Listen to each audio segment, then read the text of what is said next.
Hello friends, आज हम लोग पढ़ेंगे टेंस। तो हमें पहले ये पता होना चाहिए टेंस क्या होते हैं। टेंस का मतलब होता है हिंदी में काल। तो टेंस हमें बहुत जगह ज़रूरत पड़ती है। जैसे अगर हमें इंग्लिश में कोई सेंटेंस बनाना है तो सबसे पहले हमें टेंस आना चाहिए, तभी तुम पता करेंगे वहाँ वर्ब कहाँ लगनी है, सब्जेक्ट कहाँ आना है, ऑब्जेक्ट कहाँ आना है। इंग्लिश में ट्रांसलेशन करने के लिए, हिंदी को अगर इंग्लिश में हमें ट्रांसलेशन करना है तो सबसे पहले हमें टेंस आना चाहिए। टेंस बेसिक होता है, जो कि बहुत लोगों को आता ही नहीं है, क्योंकि इसमें टेंस समझना थोड़ा सा टिपिकल हो जाता है। तो इसलिए आज हम शुरुआत से देखेंगे टेंस कैसे इस्तेमाल करते हैं हम लोग। टेंस देखो, टेंस का मेन इनका रोल होता है सेंटेंस के स्ट्रक्चर को बनाने में। सेंटेंस कैसे हम बना सकते हैं, ठीक है। तो इसीलिए हम सबसे पहले देखेंगे टेंस कितने टाइप के होते हैं। टेंस 3 तरह के होते हैं। प्रेजेंट टेंस, जो बात अभी की जा रही है। पास्ट टेंस मतलब जो बात हो चुकी हो या फिर जो घटना हो चुकी हो। और फ्यूचर टेंस आने वाले समय को कहते हैं, जो होने वाला है, ठीक है।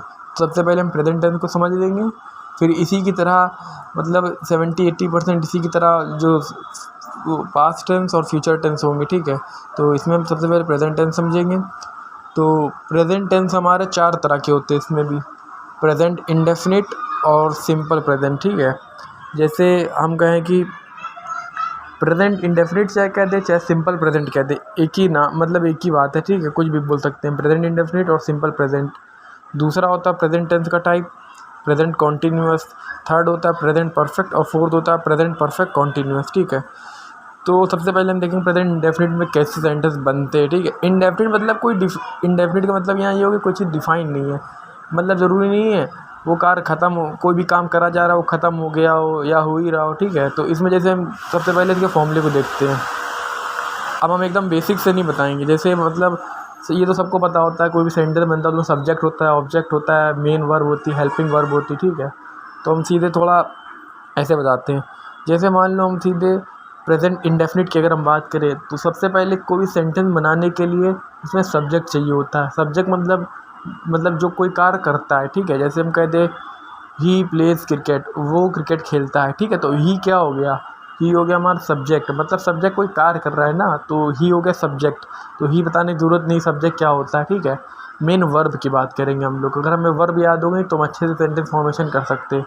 तो इसमें हमारी वर्ब क्या होगी, देखो हमने लिखा है वर्ब की फर्स्ट फॉर्म आएगी, ठीक है। सब्जेक्ट के बाद आती वर्ब, हेल्पिंग वर्ब, फिर मेन वर्ब, ठीक है। तो जैसे मान लो सब्जेक्ट तो हमें मालूम है कॉमन होता है, हमें पता है कि कोई सब्जेक्ट सबको पता होता है क्या होता है। जैसे हमने लिखा ही प्लेस क्रिकेट, तो ही में क्या हो गया, ही हो गया सब्जेक्ट। प्लेस क्या हो गया, प्लेस मतलब हो गया हमारा ये हेल्पिंग वर्ब नहीं, ये मेन वर्ब है प्लेस, ठीक है। हेल्पिंग वर्ब होती है जैसे इज़, एम, आर, वॉज, वर, ठीक है। ये भी कॉमन होती है, ये भी हम लोग को पता है। तो हम लोग सबसे पहले देखेंगे वर्ब, ये मेन वर्ब है, उसकी कौन सी फॉर्म आती है, फर्स्ट फॉर्म, सेकंड फॉर्म की थर्ड फॉर्म, ठीक है। अगर हम कोई सेंटेंस प्रेजेंट इंडेफिनिट का बना रहे हैं तो उसमें वर्ब की फर्स्ट फॉर्म आएगी और प्लस एस और ई एस उसमें लगेगा। जैसे हमने कहा प्लेज, प्लेज में एस क्यों लगा, ई एस क्यों नहीं लगा। प्लेज में एस इस लगा क्योंकि यहाँ पर ही हमने यूज़ करा। ही क्या है, सिंगुलर है। जब हम सिंगुलर यूज़ करेंगे तो ई एस लगाएंगे, ठीक है। अगर हम प्लूरल यूज़ करेंगे तो एस, जैसे हम कह देंगे दे प्ले क्रिकेट। अब हम प्लेज नहीं कहेंगे क्योंकि दे प्लूरल हो गया, ठीक है। तो ये हमारा हो गया सिंपल प्रेजेंट या फिर प्रेजेंट इंडेफिनिट टेंस, ठीक है। ये स्ट्रक्चर फॉर्मेशन है मतलब हमारे प्रेजेंट इंडेफिनिट का। और अब यहाँ एस और एस लगाने के बाद हम ऑब्जेक्ट लगा देंगे, तो कॉमन चीज़ है उसको बताने की इतनी वो नहीं। तो उसके बाद हम ऑब्जेक्ट लगा के सेंटेंस फॉर्मेशन हमारा वो हो जाएगा। अब सेकेंड वाला होता है प्रेजेंट कॉन्टीन्यूअस। तो प्रेजेंट कॉन्टीन्यूअस में हम क्या करते हैं, इसके लिए भी सेम जैसा वो है, उसमें बस थोड़ा चेंज आ जाते हैं। इसमें क्या होता है, first form of verb, present tense की बात हो रही तो first form of verb use होगी, ठीक है।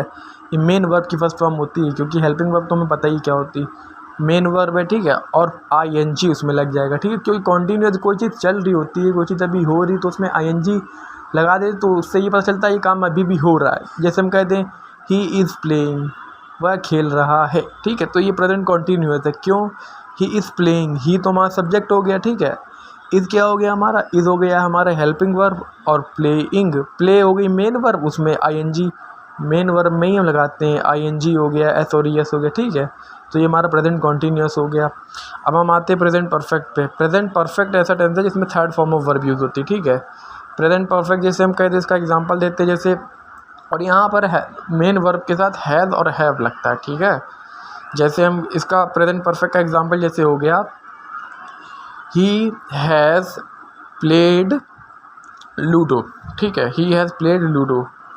अब इसको अगर हम हिंदी में ट्रांसलेट करें, ही मतलब सब्जेक्ट हो गया हमारा, ठीक है, हैज़ हो गई हमारी हेल्पिंग वर्ब, प्लेड में हमने ईडी क्यों लगाया, प्ले तो प्लेड को अगर हम प्लेड मतलब हो गया यहाँ पे थर्ड फॉर्म और वर्ब, और लूडो तुम्हारा ऑब्जेक्ट हो गया, ठीक है।